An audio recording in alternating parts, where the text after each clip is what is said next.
Right viewers, ఇక్కడ మనకి ఆరుద్ర పురుగులను ఇక్కడ చూస్తున్నాం. దీని ఇంపార్టెన్స్ మనం ఒకసారి చూద్దాం. ఈ వీడియో రికార్డ్ చేయడానికి కూడా కారణం ఏంటంటే so many people are not aware of this violet colour. Right, ఆరుద్ర పురుగు అంటే సాధారణంగా రెడ్ వెల్వెట్ మైట్ కలర్లో ఉన్నటువంటిది. సో జాగ్రత్తగా అబ్జర్వ్ చేయండి.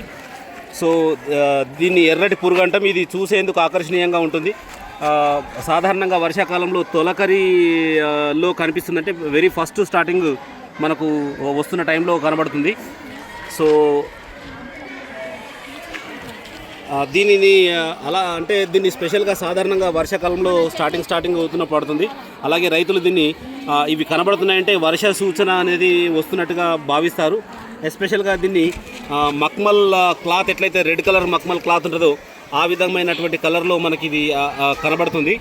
సో ఇది కొన్ని ప్రాంతాల్లో దీనిని వర్ష పురుగు అని కూడా అంటారు.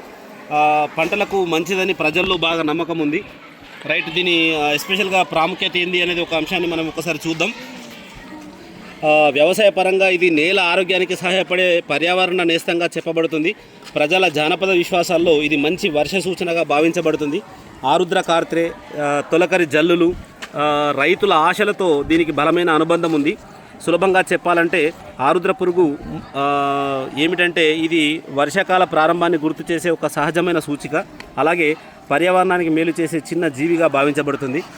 సో కాబట్టి dear friends, just observe this and aware of this. అంటే చాలామంది చిన్నపిల్లలకి ఆరుద్ర అనేది తెలుస్తలేదు, ఆరుద్ర పురుగు అంటే తెలుస్తలేదు. కాబట్టి ఈ వీడియో తీయడానికి చాలామంది పిల్లలకి, సిటీలో ఉన్నటువంటి పిల్లలకి ఆరుద్ర పురుగు కూడా తెలుస్తలేదు. కాబట్టి దాని ప్రకారం చేయడం జరిగింది. Right, with that share this video. Thank you.